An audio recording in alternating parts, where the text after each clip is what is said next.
Hello everyone and welcome back once again in the sessions of statistics।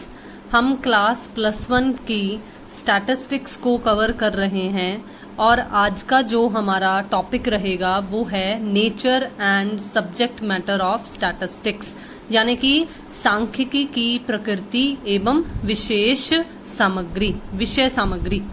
So first of all moving on to the nature of statistics. देखो, nature का मतलब होता है प्रकृति। क्या है प्रकृति? What is the nature of statistics? अगर हम इस सवाल का जवाब देखें तो प्रोफेसर तिब्बत ने बहुत ही ब्रीफ में टू दी पॉइंट हमें आंसर दिया है। प्रोफेसर तिब्बत के अनुसार सांख्यिकी, विज्ञान तथा कला दोनों ही हैं। ये एक पर्टिकुलर लाइन में ही हमें नेचर क्लियर हो जाता है स्टैटिस्टिक्स का, कि स्टैटिस्टिक्स किस तरह की एक स्टैटिस्टिकल साइंस है, या यूं कहेंगे कि एक किस प्रकार का सब्जेक्ट है, विषय है। According to professor Tippett, statistics is both a science as well as an art. अब देखो, कोई भी चीज साइंस या आर्ट क्या होती है? As a science, statistics studies the statistical data in a systematic manner. देखो, साइंस जो है वो एक इस तरह की फील्ड होती है जिसमें हम किसी भी प्रॉब्लम को साइंटिफिकली एक सिस्टमैटिक मैनर से स्टडी करते हैं। और आर्ट का मतलब क्या होता है कि जब हमने जो नॉलेज एक्वायर की है उसे प्रैक्टिकली अप्लाई करते हैं, हम उस प्रैक्टिकल एप्लीकेशन को आर्ट बोल देते होते हैं। तो स्टैटिस्टिक्स इसलिए क्या बन गया? अगर हम स्टैटिस्टिक्स को एज अ साइंस स्टडी करते हैं तो ये बन जाता है कि जो न्यूमेरिकल डेटा, जो हमने प्लूरल सेंस ऑफ स्टैटिस्टिक्स में पढ़ा था कि स्टैटिस्टिक्स में हम बेसिकली न्यूमेरिकल डेटा के आधार पर डिसीजंस लेते हैं, न्यूमेरिकल डेटा इकट्ठा करते हैं। तो स्टैटिस्टिक्स जो है वो स्टैटिस्टिकल डेटा को एक सिस्टमैटिक मैनर में स्टडी करने वाली साइंस है। अगर हम आर्ट की बात करें तो जो स्टैटिस्टिकल टूल्स हम इस्तेमाल करते हैं, जो विभिन्न उपकरणों का इस्तेमाल किया जाता है, वो इसलिए किया जाता है ताकि हम रियल लाइफ प्रॉब्लम्स को सॉल्व कर सकें। तो इसका मतलब एप्लीकेशन आ गया ना यहाँ पर, कि आर्ट की फॉर्म में स्टैटिस्टिकल टूल्स को अप्लाई किया जाता है ताकि हम रियल लाइफ प्रॉब्लम्स को सॉल्व कर सकें, सॉर्ट आउट कर सकें। तो विज्ञान के रूप में सांख्यिकी संख्यात्मक आंकड़ों का व्यवस्थित ढंग से अध्ययन करती है और कला के रूप में वास्तविक जीवन की समस्याओं को सुलझाने के लिए सांख्यिकीय उपकरणों का प्रयोग करती है। अब अगर मैं एग्जाम्पल की बात करूं, देखो फिर से मैं एक लेटेस्ट एग्जाम्पल ही फ्रेम करूंगी यहाँ पर। Systematic collection of data regarding या रिलेटिंग टू कोविड-19 पेशेंट्स इज दी के use of statistics as science. ठीक है, हम डेटा इकट्ठा कर रहे हैं ना, हमने प्लूरल सेंस में यही चीज पढ़ी थी ना कि कितने पेशेंट्स हो गए हैं, कितने नंबर ऑफ पेशेंट्स हो गए हैं एक पर्टिकुलर कंट्री में या दूसरे पर्टिकुलर कंट्री में, या अगर हम विद इन द कंट्री एक पर्टिकुलर रीजन की भी अगर बात करें तो वो सिस्टमैटिकली कलेक्ट किया जाता है डेटा। तो इसका मतलब यहाँ पर हम स्टैटिस्टिक्स को एज अ साइंस यूज कर रहे हैं, because we are making the systematic collection of data. लेकिन while by using the tools of statistics like graphical presentation of data या concluding that more isolation wards या containment zones etc are required to cope up with the situation is the application of statistics as an art। अगर हम अपने इसी collect किए हुए data को और ज्यादा मीनिंगफुल बनाने के लिए हम स्टैटिस्टिकल टूल्स का इस्तेमाल करें, जिनमें हमने पढ़ा था कि हम डेटा को प्रेजेंट कर सकते हैं ग्राफ्स की फॉर्म में भी या और डायग्राम्स की फॉर्म में भी प्रेजेंट कर सकते हैं। हमने हल्का सा ये सिंगुलर सेंस वाली डायग्राम में हल्का सा हिंट देखा था। तो इसका मतलब इन्हें कंक्लूड कर कर इनसे हम क्या एनालाइज कर सकते हैं कि हमें ज्यादा आइसोलेशन वार्ड्स की जरूरत है आने वाले टाइम में, या हमें ज्यादा कंटेनमेंट जोन्स की जरूरत है। तो ये चीज क्या हुई, ये हम समस्या का समाधान निकालने के लिए संख्याकी उपकरणों का इस्तेमाल कर कर हम निष्कर्ष निकाल रहे हैं कि किस तरह से हम सिचुएशन को सॉल्व कर सकते हैं या टैकल कर सकते हैं, हैंडल कर सकते हैं। तो इसीलिए यहाँ पर हम कहेंगे कि स्टैटिस्टिक्स को एज एन आर्ट, एक कला के तौर पर इस्तेमाल किया जा रहा है। ठीक है, तो gaining the particular knowledge in a systematic manner is using the statistics as a science while applying that particular knowledge in order to solve the real life problems is an art. I hope कि ये nature जो मैंने आपको बताया, ये nature of statistics आपको समझ में आ गया होगा। आज का हमारा सेशन बहुत ही छोटा सा है और बहुत ही आसान सा है। ये नेचर मैंने आपको कवर करवा दिया है। अब देखते हैं कि हमें सब्जेक्ट मैटर ऑफ स्टैटिस्टिक्स में क्या बता रखा है। देखो, अगर हम सब्जेक्ट मैटर ऑफ स्टैटिस्टिक्स की बात करें, यानी कि विषय सामग्री की बात करें, तो सबसे पहले तो आपको सब्जेक्ट मैटर का मतलब पता होना चाहिए कि भाई ये क्या होता है, ये क्या चीज है। देखो, सब्जेक्ट मैटर का मतलब होता है कि क्या आइडिया है या क्या इंफॉर्मेशन है किसी भी पर्टिकुलर सब्जेक्ट में। अब क्योंकि हम स्टैटिस्टिक्स पढ़ रहे हैं, जो कि इकोनॉमिक्स के अंडर हम पढ़ रहे हैं, तो स्टैटिस्टिक्स में हम किन विषयों को स्टडी करेंगे।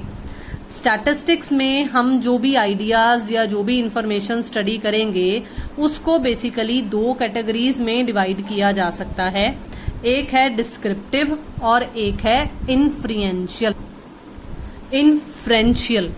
देखो, जो डिस्क्रिप्टिव होता है वो होता है विवरणात्मक, विवरण देना, डिस्क्राइब करना।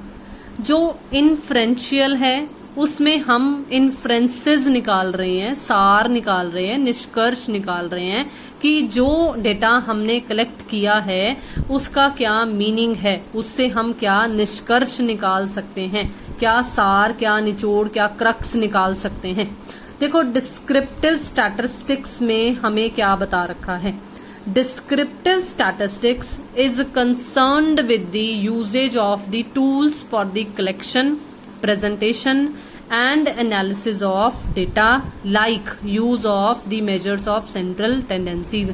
क्योंकि ये टॉपिक मैं आपको कवर करवा चुकी हूँ, मीन, मीडियन, मोड, तो इसीलिए मैंने इसी को यहाँ पर एज एन एग्जाम्पल यूज किया है। देखो, बेसिकली डिस्क्रिप्टिव स्टैटिस्टिक्स जो है, इसमें हम मेनली उन विधियों का या उन उपकरणों का प्रयोग करेंगे जिनसे हम आंकड़ों का संकलन कर सकें, आंकड़ों की प्रस्तुतिकरण कर सकें, आंकड़ों का विश्लेषण कर सकें। जैसे हम केंद्रीय प्रवृत्तियों के मापों का इस्तेमाल करते हैं, ये माप जो इस्तेमाल किए जाते हैं वो क्यों किए जाते हैं, ताकि हम डेटा को समराइज कर सकें। So these are the methods. Descriptive statistics में जो टूल्स, जो मेथड्स इस्तेमाल किए जाते हैं, वो मेथड्स इसलिए इस्तेमाल किए जाते हैं ताकि हम हमारे डेटा को ब्रीफ कर सकें, समराइज कर सकें। अब ब्रीफ करने के लिए डेटा को पहले कलेक्ट भी करना पड़ेगा, उसे प्रॉपरली प्रेजेंट भी करना पड़ेगा, फिर ही उस पर एनालिसिस करेंगे ना। इसलिए कलेक्शन, प्रेजेंटेशन और एनालिसिस को डिस्क्रिप्टिव स्टैटिस्टिक्स की कैटेगरी में कवर किया गया है। ठीक है, अब अगर मैं यहाँ पर आपको एक एग्जाम्पल देना चाहूँ, तो देखो, मान लो एक पर्टिकुलर स्कूल में आप ऑन एन एवरेज जो स्टूडेंट्स हैं उनकी हाइट कितनी है, अगर आप ये मापना चाहो, अगर आप इस बारे में पता लगाना चाहो, तो आप डेटा कलेक्ट करोगे, आप उसे पर्टिकुलरली प्रेजेंट करोगे, टेबल बनाओगे, उसके लेकर टेली बार्स वगैरह वो बनाओगे, फिर उसके बाद उस पर एनालिसिस करोगे। आप सेंट्रल टेंडेंसीज की मदद से, मतलब चाहे मान लो एवरेज हाइट मैंने अगर कहा है, तो हम एवरेज कैलकुलेट करेंगे कि तकरीबन जो स्टूडेंट्स हैं वो लगभग इतनी हाइट के हैं। तो यहाँ पर हमने केंद्रीय प्रवृत्ति के मापों का इस्तेमाल किया और हम अपनी उस एक एवरेज वाली फिगर से ही हमने डेटा को समराइज कर दिया। अब वही एक एवरेज वाली फिगर जो है वो सारे के सारे डेटा को रिप्रेजेंट कर रही है। तो इस तरह से हम बोलेंगे कि जो स्टैटिस्टिक्स है वो सिचुएशंस को डिस्क्राइब करती है, डेटा को डिस्क्राइब करती है कि ये प्रेजेंटली चल रहा है, ये सिचुएशन है, जो डेटा इकट्ठा किया गया है उसके आधार पर हम ये बात कह सकते हैं। ठीक है, मतलब इसने सिर्फ विवरण दिया। अगर हम इन्फ्रेंशियल पार्ट की बात करें तो इन्फ्रेंशियल स्टैटिस्टिक्स क्या है? Inferential statistics is concerned with the usage of the tools of the statistics for making decisions or predictions. उसमें सिर्फ और सिर्फ हम विवरण दे रहे थे कि ये है, लेकिन इसमें क्या हो सकता है, क्या डिसीजंस लिए जा सकते हैं, क्या प्रिडिक्शंस की जा सकती हैं about a population based on sample information. देखो, आपको अभी पॉपुलेशन और सैंपल का इतना मीनिंग क्लियर नहीं है, लेकिन फिर भी मैं आपको यहाँ पर छोटी सी एक एग्जांपल की फॉर्म में बताऊंगी कि अगर हमारा एरिया अंडर स्टडी, पॉपुलेशन का मतलब होता है एरिया अंडर स्टडी, कि हमने जिस पर्टिकुलर चीज के बारे में रिसर्च करनी हो वो पूरी की पूरी जनसंख्या या वो पूरी की पूरी समग्र टोटल यूनिवर्स जो है वो हमारे लिए पॉपुलेशन बन जाता होता है। स्टैटिस्टिक्स में उसे पॉपुलेशन बोलते हैं। जैसे मान लो अगर मैं ये कहूं कि मैं पंजाब में रहने वाले लोगों की कितनी ऑन एन एवरेज इनकम है, ठीक है, अगर मैं इसकी बात करूं, अगर मैं इसे यहाँ डिस्क्रिप्टिव की फॉर्म में भी लूं, तो अगर मैं ये कहूं कि ऑन एन एवरेज कितनी उनकी इनकम है, तो पंजाब जो होगा वो मेरी पॉपुलेशन बन जाएगा, वो मेरा यूनिवर्स बन जाएगा, ठीक है, वो मेरा एरिया अंडर स्टडी बन जाएगा, ठीक है।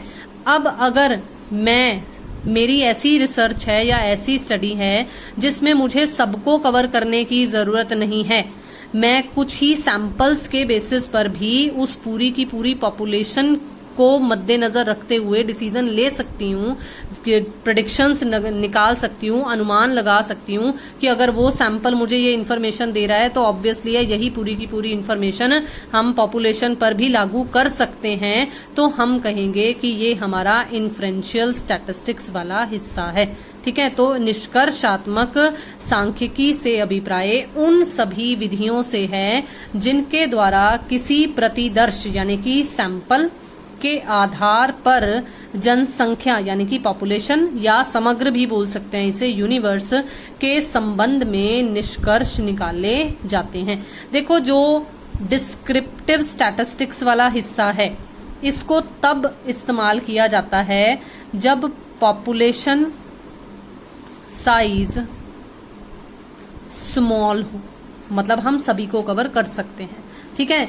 लेकिन जब पॉपुलेशन साइज बिग हो या लार्ज हो, ठीक है, मतलब हमारा एरिया अंडर स्टडी लार्ज है, ठीक है, या बिग है, तो उस केस में जब हम सभी को नहीं कवर कर सकते हैं, हमारी जो इन्फॉर्मेशन है वो अगर हम थोड़ा सा सैंपल भी इकट्ठा कर लें तो वो सैंपल जो है पूरे के पूरे पॉपुलेशन को रिप्रेजेंट कर सकता है, तो ऐसे केस में हम स्टैटिस्टिक्स को इन्फ्रेंशियल फॉर्म में यूज कर रहे होते हैं। इसे मैं एक एग्जाम्पल के थ्रू समझाऊंगी, जैसे मैंने वहां हाइट के फॉर्म में बताया था, बिल्कुल इसी तरीके से, क्योंकि वहां पर एक स्कूल के पॉइंट ऑफ व्यू से मैंने बात की थी, तो पॉपुलेशन जो थी मतलब एरिया अंडर स्टडी बस एक पर्टिकुलर स्कूल ही था, तो वो साइज स्मॉल था। हम एक स्कूल में ये डेटा इकट्ठा कर सकते हैं आसानी से, कोई हार्ड एंड फास्ट रूल लगाने की जरूरत नहीं है, ठीक है। लेकिन अगर मैं यहाँ पर बात करूं इन्फ्रेंशियल स्टैटिस्टिक्स की, अगर मुझे पूरे के पूरे कंट्री को कवर करना है तो सभी का डेटा इकट्ठा करना मुश्किल हो जाएगा, तो मैं कुछ कुछ सैंपल्स इकट्ठे करूंगी। या यहाँ पर मैं एक और एग्जांपल आपको दे देती हूँ, लाइक फॉर एग्जांपल हमने ये पता लगाना है कि A, B, C अगर 3 सेक्शंस हैं किसी पर्टिकुलर क्लास के, तो इन तीनों सेक्शंस में से कौन सा सेक्शन ज्यादा इंटेलिजेंट है। अगर हम इस बात के बारे में बात करें तो हम क्या करेंगे, क्या हम A, B, C, एक तो ये है कि हम A, B, C सभी स्टूडेंट्स की इंफॉर्मेशन, सभी स्टूडेंट्स ने सब सब्जेक्ट्स में कितने स्कोर्स किए हैं वो इंफॉर्मेशन इकट्ठी कर लें, ठीक है। या हम क्या कर सकते हैं, हम A के कुछ स्टूडेंट्स सिलेक्ट कर लें, B के कुछ स्टूडेंट्स सिलेक्ट कर लें, C के कुछ स्टूडेंट्स सिलेक्ट कर लें और उसके बेसिस पर डिसीजन ले लें कि A, B या C सेक्शन में से कौन सा सेक्शन ज्यादा इंटेलिजेंट है। तो वहां पर जो मैंने सैंपल इकट्ठे किए हैं, सैंपल स्टूडेंट्स इकट्ठे किए हैं, वो अपने अपने पूरे सेक्शन को रिप्रेजेंट करेंगे, तो ये इन्फ्रेंशियल स्टैटिस्टिक्स का हिस्सा बनेगा, ठीक है, हम राइस बनाते हैं, हम चावल बनाते हैं, ये एग्जाम्पल शायद मैंने पहले भी आपको बताई थी। हम राइस सारे नहीं खाकर देखेंगे कि राइस बन गए हैं या नहीं, हम राइस का 1 या 2 दाना खाकर भी पता लगा सकते हैं कि राइस कुक हो गए हैं या नहीं। तो वो 2 दाने या यूं कह लो कि जो हमने छोटा सा सैंपल लिया है वो सारे के सारे राइस को रिप्रेजेंट कर रहा है। तो जब ये सैंपल और पॉपुलेशन वाला कंसेप्ट आ जाए तो हम बोलेंगे कि हम इन्फ्रेंशियल फॉर्म में स्टैटिस्टिक्स का इस्तेमाल कर रहे हैं। आई होप कि जो आज का ये छोटा सा हमारा सेशन था जिसमें मैंने आपको नेचर कवर करवाई है और ये सब्जेक्ट मैटर कवर करवाया है, ये सब्जेक्ट मैटर आपको क्लियर हो गया होगा।